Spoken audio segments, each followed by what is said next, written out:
मैं जो बात कह रहा हूं वो सच्ची घटना है। थोड़ा बहुत इधर उधर भी हो सकती है, मैं क्षमा चाहता हूं। जिसके बारे में मैं बोल रहा हूं उसका नाम भी बताऊंगा मैं आपको। मैं पत्नी हो, बच्चे हो, बेटी हो, बेटा हो, बाप हो, मां हो, जो जो संसार की दृष्टि से ठीक नहीं है,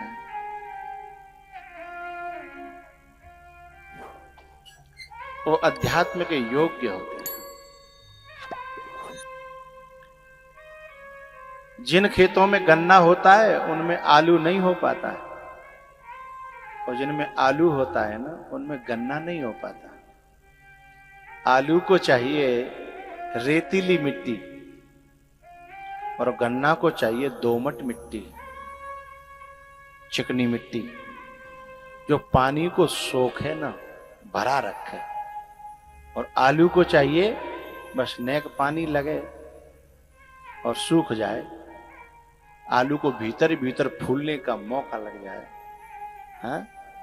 जहां आलू होता है वहां गन्ना नहीं होता, जहां गन्ना होता है वहां आलू नहीं होता। ऐसे ही जो भूमि अध्यात्म के लिए बहुत योग्य है वो संसार के लिए अयोग्य होती है, और जो संसार के बहुत योग्य होती है वो अध्यात्म के लिए। एक बच्चा था, घर में सब नकारा कहते थे उसे, पढ़ने में बहुत ठस बुद्धि। 8वीं क्लास में ही फेल हो गया, क्योंकि हमारे हिंदुस्तान में 8वीं क्लास में क्यों भैया, 8वीं क्लास में क्या फेल होना। अब घर में हो तो कि कोई इज्जत रही नहीं, उससे लोग कहते कि तेरे को तो भीख भी नहीं मिलेगी, भीख। लेकिन घर वालों ने फिर भी कहा अब की बार फेल मत हो जाना, हम पैसा खर्च कर रहे हैं, खबरदार। तो उसने कहा नहीं, कोशिश करेंगे। फिर पढ़ाया 1 साल, दूसरी बार फिर फेल हो गया। अब घर में और गांव में और अड़ोस में पड़ोस में कोई इज्जत रही होगी। अब जो पीछे की क्लास थे वो बराबर पे आ गए, और बराबर वाले थे सब आगे पहुंच गए। अब क्लास में अकेला ऊंट जैसा बैठे होगा, खुद में कितनी बेइज्जती फील होगी, हैं? लेकिन घर वाले फिर भी सोचते हैं कैसे यूं करके जाके नैया पार, 1000 लग जाए तो लग जाए। उन्होंने तीसरी साल फिर बिठा दिया। अच्छा, वो करता क्या था, घर वाले तो पढ़ने के लिए भेजते गणित और विज्ञान और फलाना ढिकाना, वो क्लास में बैठा बैठा भी सुंदरकांड का पाठ करता रहता, रामायण की चौपाई गाता रहता, कभी कभी तो कॉपी में भी वही।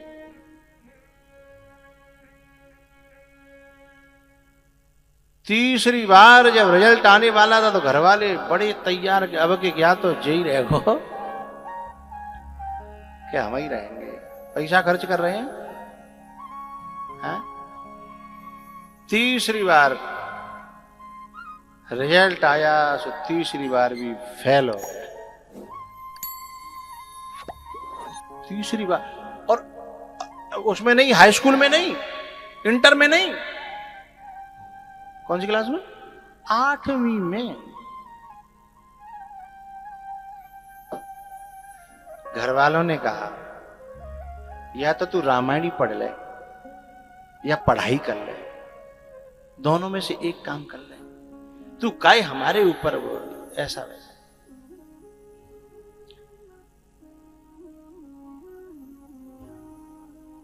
उसने कहा आप मुझे रामायण पढ़ने की भी पूरी छूट करो तो शायद हो सकता है पढ़ने में भी मन लग जाए, पर आप रोक लगाते हो तो न इधर का रहता हूं न इधर का रहता हूं। मैं जो बात कह रहा हूं वो सच्ची घटना है। थोड़ा बहुत इधर उधर भी हो सकती है, मैं क्षमा चाहता हूं। जिसके बारे में मैं बोल रहा हूं उसका नाम भी बताऊंगा मैं आपको। जब वो 3 बार फेल हुआ बच्चा,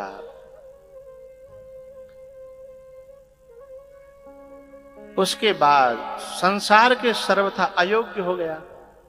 लोगों में उसका मजाक होता, क्योंकि जैसे पीछे की क्लास वाले बच्चे आते जाते हैं ना, और हम अपने बराबर वाले आगे चलते चले, 3 क्लास आगे निकल गए बराबर वाले, वे भाई यही यही टेबल पे बैठे हैं, इसी आसन पे बैठे हैं। कल्पना करो बेइज्जती की, क्योंकि वो संसार के अयोग्य था, लेकिन अध्यात्म वह इतना योग्य था। घर वालों ने कहा चल तू रामायण खूब जिक के पढ़ा कर। घर वाले कोई भक्ति पूजा पाठ के लिए मना नहीं करते, घर वाले संस्कार डालते हैं, पर जब पढ़ाई न करे बालक तो फिर रोकने की कोशिश करते हैं। उसके घर में ठाकुर जी का मंदिर भी था, राम जी का दरबार भी था। उनके जो बाबा थे वो बहुत प्यार से रामायण सुनाते भी थे, पढ़ाते भी थे। फिर उसने थोड़ी थोड़ी पढ़ाई भी की, लेकिन पढ़ाई में बहुत योग्यता हासिल नहीं हुई, जैसे तैसे पढ़ाई करी। लेकिन 3 बार 8वीं में फेल होने के बाद जब वो अध्यात्म में प्रवेश किया, वह व्यक्ति इतना ऊंचा बना कि अपने जिले में नहीं, अपनी तहसील में नहीं, अपने प्रदेश में नहीं, अपने देश में नहीं, पूरे विश्व में लोग जानने लगे उसे। उनका नाम पड़ा पूज्य मुरारी बापू।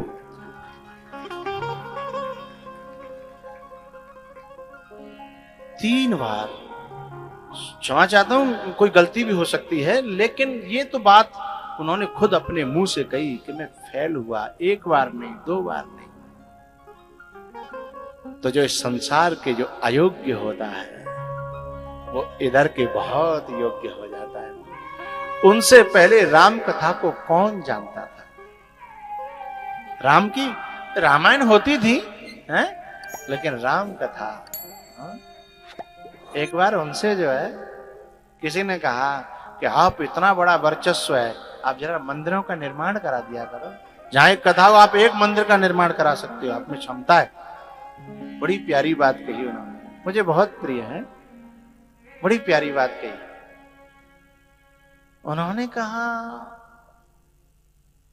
मंदिर की मेरे हिंदुस्तान में कमी थोड़ी है जो मैं मंदिरों को और बढ़ाऊं।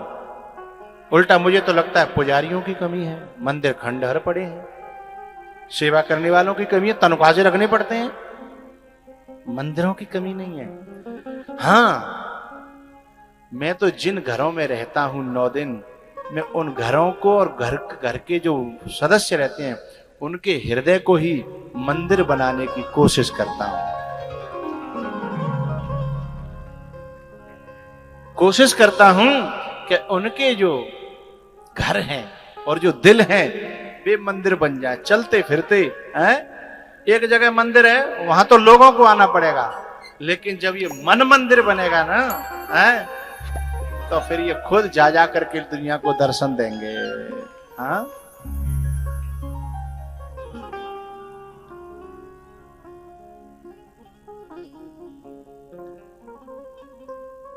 तो मैं आपसे कहना चाहता हूं, जब तुम्हें घर के परिवार के आसपास के लोग तुम्हें निकम्मा कहें, नाकारा कहें, तुम्हें अयोग्य कहें, पागल कहें, बेवकूफ कहें, बेकार कहें, खुश होइएगा। ये प्रमाण पत्र है मेरी इस मार्ग की योग्यता का। है? इस मार्ग की, अध्यात्म मार्ग की योग्यता का प्रमाण पत्र है ये। जब तक भगत की होए न हांसी, तब तक भगति होए न। भाई दुनिया में सबसे योग्य व्यक्ति कौन है?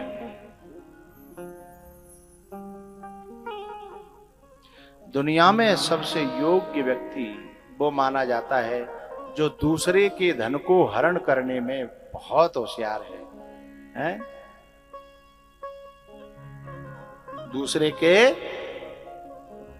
धन को हरण करने में तो बहुत होशियार है, उसे योग्य माना जाता है।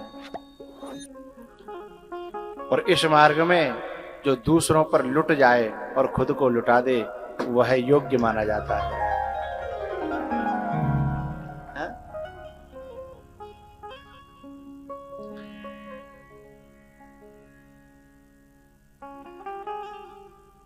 नारद जी की नजर में जो वर के लक्षण है ना, वो गलत नहीं है, पर नारद जी संसार की दृष्टि से बता रहे हैं कि इसको जो वर मिलेगा वो संसार की दृष्टि से बड़ा अयोग्य होगा। पार्वती मन ही मन बड़ी खुश हो रही। बोले क्यों? बोले मुझे तो वही चाहिए जो संसार के अयोग्य हो और अध्यात्म के सर्वथा योग्य हो।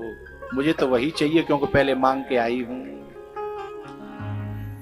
मैं आपको एक बात तो यहां कहना चाहता हूं, जिन्हें बुद्ध पुरुषों की सन्निधि मिल जाती है, सेवा मिल जाती है, सानिध्य मिल जाता है, संग मिल जाता है, वो इस अंतर को बहुत अच्छी तरह समझने और जानने लगते हैं। कितना फॉलो कर पा रहे हैं वो अलग बात है, लेकिन समझने लगते हैं, जानने लगते हैं। नहीं तो यहां पार्वती जी दुख के मारे आत्महत्या कर लेती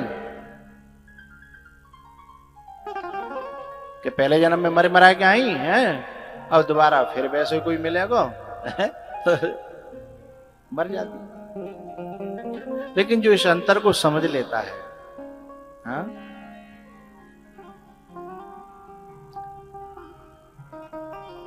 लेकिन माता पिता को संतुष्ट करने के लिए नारद जी ने, पार्वती जी ने नारद जी को इशारा किया कि उनको, यानी मेरे को यदि योग्य वर पाना हो तो क्या करना पड़ेगा? योग्य वर पाना हो, और मां बाप भी पूछने लगे। तब नारद जी कहते हैं, जो तप करे कुमारी तुम्हारी,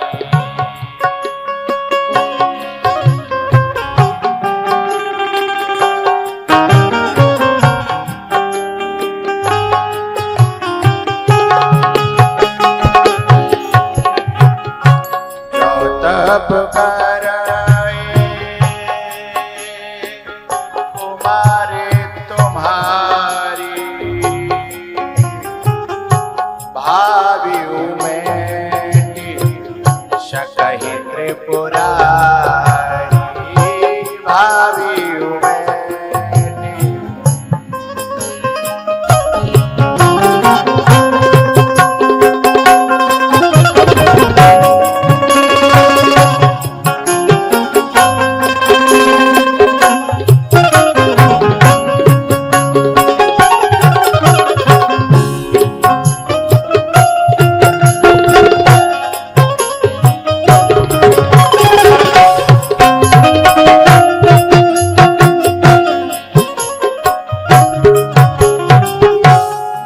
तप करे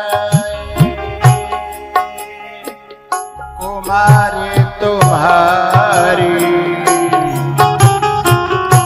भावी उमेटी शकहि त्रिपुरारी।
तुम्हारी बच्ची जो है तप करेगी,